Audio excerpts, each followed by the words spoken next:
अस्सलामुअलैकुम, welcome back to Chemistria. Previous video में हमने डिस्कस किया था डिस्कवरी ऑफ इलेक्ट्रॉन को। इलेक्ट्रॉन्स डिस्कवर किए थे जोसेफ जॉन थॉमसन ने, जिसे जे थॉमसन भी कहा जाता है। अब इलेक्ट्रॉन कैसे डिस्कवर हुए थे, मैं आपको इसकी थोड़ी सी ब्रीफ दे देती हूँ। अगर किसी ने प्रीवियस वीडियो नहीं देखी तो डिस्क्रिप्शन में मैं लिंक डाल रही हूँ, आप वहाँ से देख सकते हैं। डिस्कवरी ऑफ इलेक्ट्रॉन में एक इवैक्यूएटेड ट्यूब थी जिसके अंदर हमने गैस फिल की थी और दो इलेक्ट्रोड्स अपोजिट इलेक्ट्रोड्स लगाए थे और मैग्नेटिक फील्ड प्रोवाइड की थी, जिसकी वजह से जब हमने वोल्टेज अप्लाई की थी तो हमारी जो इलेक्ट्रॉन्स हैं वो टकराए थे गैसेस के साथ और फिर एक ग्लो प्रोड्यूस हुआ था ट्यूब के अंदर, जिससे हमें पता चला था कि इलेक्ट्रॉन्स जो हैं वो यहाँ पे इलेक्ट्रॉन्स पाए जाते हैं। इसके अलावा मैग्नेटिक फील्ड ने उनको डाइवर्ट किया था 3 डिफरेंट पाथवेज ने, जिससे पता चला था कि 3 डिफरेंट टाइप के पार्टिकल्स जो हैं वो पाए जाते हैं। आज उन 3 डिफरेंट पार्टिकल्स में से इलेक्ट्रॉन्स हमने पढ़ लिया था और उन तीनों पार्टिकल्स में से बाकी 2 पार्टिकल्स आज हम पढ़ेंगे। Discovery of proton. Proton actually positive charge particle होते हैं, बिल्कुल ऐसे ही जैसे इलेक्ट्रॉन्स नेगेटिवली चार्ज पार्टिकल्स होते हैं। प्रोटॉन्स को सबसे पहले डिस्कवर किया था ई गोल्डस्टीन ने 1886 में। ये पॉजिटिव चार्ज पार्टिकल्स भी इसी तरह जैसे हमने इलेक्ट्रॉन्स की डिस्कवरी के लिए सेटअप बनाया था, इससे मिलता जुलता ही एक सेटअप ई गोल्डस्टीन ने बनाया था और इसने प्रोटॉन्स की डिस्कवरी की थी, प्रोटॉन्स को कंफर्म किया था। इसके पीछे कॉन्सेप्ट क्या था? इसके पीछे कॉन्सेप्ट ये था कि एटम्स जो हैं वो इलेक्ट्रिकली न्यूट्रल होते हैं और उनका same number of positive and negative charge होता है। जितने भी एटम हैं वो इंडिविजुअली जो है वो न्यूट्रल होते हैं, लेकिन उनके ऊपर पॉजिटिव और नेगेटिव चार्जेस होते हैं इक्वल क्वांटिटी में। जब इक्वल क्वांटिटी में होंगे तो वो न्यूट्रलाइज हो जाएंगे, यानी हमारा जो एटम है वो न्यूट्रल हो जाएगा इलेक्ट्रिकली, वो इलेक्ट्रिसिटी कंडक्ट नहीं करेगा। इसके बाद series of experiment E Goldstein ने परफॉर्म किए थे, जिसमें उसने एक गैस डिस्चार्ज ट्यूब ली थी। यहाँ पे आपको वीडियो पिक्चर में नज़र आ रहा होगा कि एक ट्यूब बनी हुई है, गैस डिस्चार्ज ट्यूब। इसके अंदर एक्चुअली गैस फील्ड है, कोई भी न्यूट्रल गैस फील्ड है और इसमें साइड पे एक वैक्यूम पंप है। ऊपर जो है वो हाई वोल्टेज आपको नज़र आ रही होगी, पॉजिटिव और नेगेटिव इलेक्ट्रोड्स अटैच हैं। अब नेगेटिव इलेक्ट्रोड्स एक रिंग से अटैच है जिसके अंदर आपको गोल गोल रिंग्स और सुराख नज़र आ रहे होंगे, जिसको हम परफोरेटेड कैथोड कहते हैं। और पॉजिटिवली चार्ज हमारा जो पॉजिटिव इलेक्ट्रोड है वो कनेक्टेड है एनोड से। एनोड जो है वो सॉलिड किसी भी मेटल का बना होता है। ये पूरा सेटअप बनाया था ई गोल्डस्टीन ने प्रोटॉन्स की डिस्कवरी के लिए। इन एक्सपेरिमेंट्स ने इसमें एक परफोरेटेड कैथोड लिया था और सॉलिड एनोड लिया था। अब परफोरेटेड कैथोड से जब रेज गुजरी थी एनोड से और फिर वो कैथोड से पास होकर गई थी तो वो कैथोड ने अट्रैक्ट की थी। अब कैथोड जो है वो नेगेटिवली चार्ज है और हमारे प्रोटॉन्स जो हैं वो पॉजिटिवली चार्ज हैं।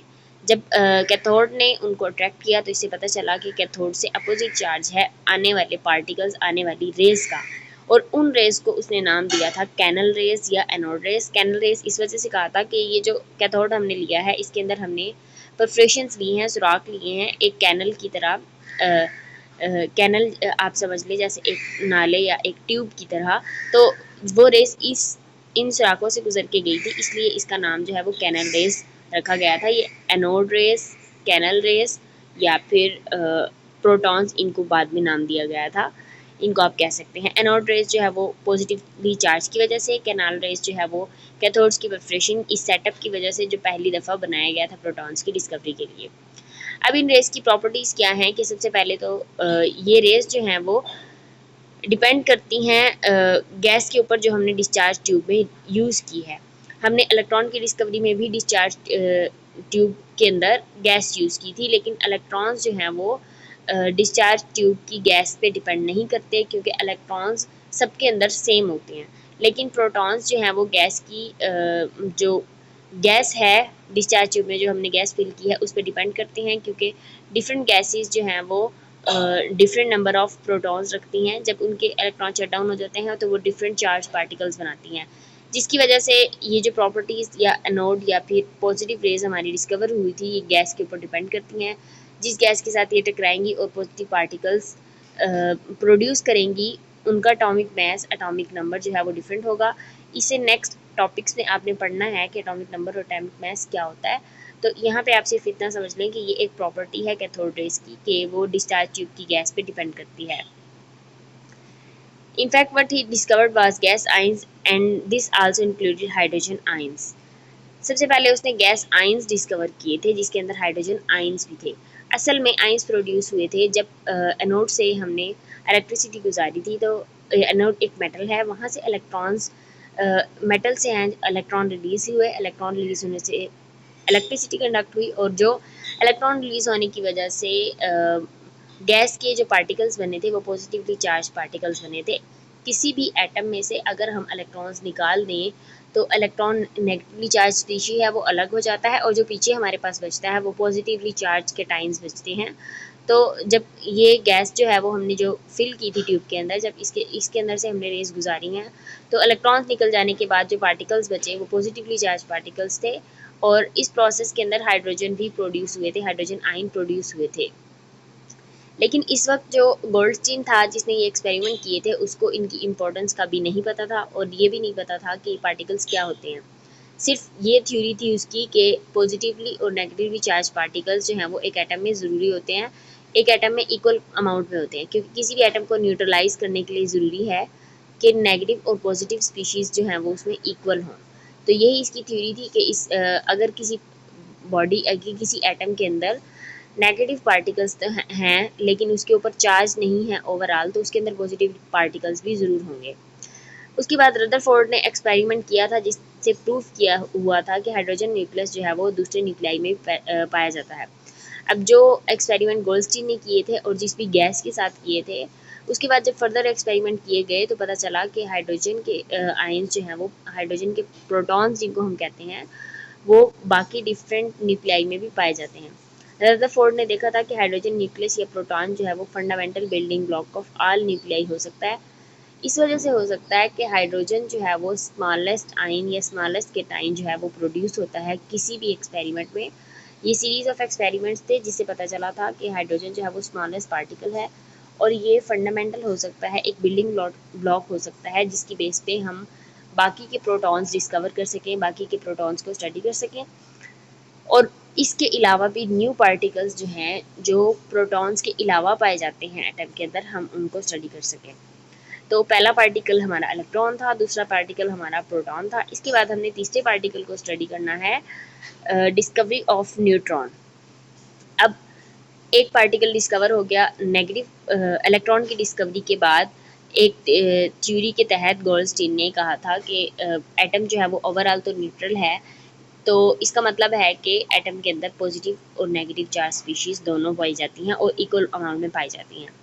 लेकिन फिर ये ख्याल कैसे आया कि न्यूट्रॉन भी एटम का हिस्सा हो सकता है?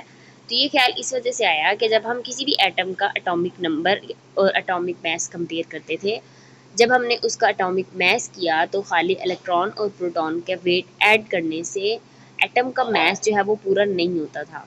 तो फिर साइंटिस्ट को पता चला कि हमारे एटम के अंदर इलेक्ट्रॉन्स और प्रोटॉन्स के अलावा कोई एक और स्पीशी भी है, कोई एक और पार्टिकल भी है जिसके वेट की वजह से हमारा वेट जो है वो इक्वलाइज नहीं हो रहा और इसी बेसिस पे न्यूट्रॉन्स की डिस्कवरी हुई थी। न्यूट्रॉन जो है वो पार्टिकल है जिसके ऊपर कोई चार्ज नहीं होता।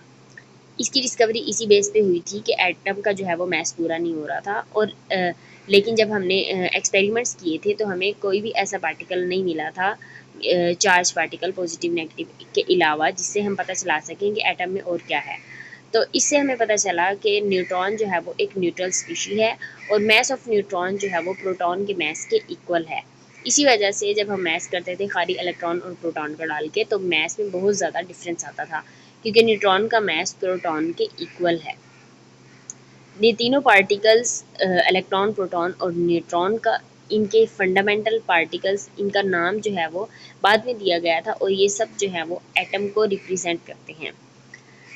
सिर्फ जो हमारे पास यहाँ पे आपने ब्रैकेट में देखा होगा एक स्टेटमेंट लिखी हुई है, except ordinary hydrogen does not have a neutron. Hydrogen जो है वो सबसे छोटा पार्टिकल है, सबसे लाइट पार्टिकल है, सबसे लाइट आयन है जो बनता है क्योंकि इसके अंदर कोई न्यूट्रॉन नहीं होता, इसके अंदर सिर्फ एक प्रोटॉन होता है।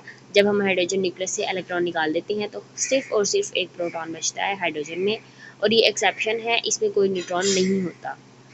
एटम जो है वो डिफरेंटली बिहेव करते हैं एक दूसरे से, क्योंकि हर एटम के अंदर डिफरेंट नंबर ऑफ इलेक्ट्रॉन्स होते हैं, डिफरेंट नंबर ऑफ प्रोटॉन होते हैं और डिफरेंट नंबर ऑफ न्यूट्रॉन होते हैं। नंबर ऑफ पार्टिकल्स जो हैं वो डिफरेंट होती हैं डिफरेंट एटम में। इन पार्टिकल्स की डिस्कवरी के बाद एक बहुत इंपॉर्टेंट क्वेश्चन जो है वो राइज हुआ था कि ये जितने भी टीनी पार्टिकल्स हैं ये एटम में कैसे अरेंज हैं और एटम का जो है वो स्ट्रक्चर क्या है। तो इस स्ट्रक्चर को, एटम के पूरे को स्ट्रक्चर देने के लिए कि इलेक्ट्रॉन, प्रोटॉन और न्यूट्रॉन जो है वो कहाँ पे एक्चुअली पाए जाते हैं एटम में, इसके बाद डिस्कवरी ऑफ न्यूक्लियस हुई थी कि इलेक्ट्रॉन, प्रोटॉन और न्यूट्रॉन इन तीनों को हमने एटम में किस तरतीब से प्लेस करना है। नेक्स्ट हम देखते हैं discovery of nucleus. Discovery of nucleus किसने की थी? लॉर्ड रदरफोर्ड ने 1911 में ये इस क्वेश्चन का आंसर किया था कि ये तीनों फंडामेंटल पार्टिकल्स जो हैं वो न्यूक्लियस में, एटम में कैसे अरेंज हैं।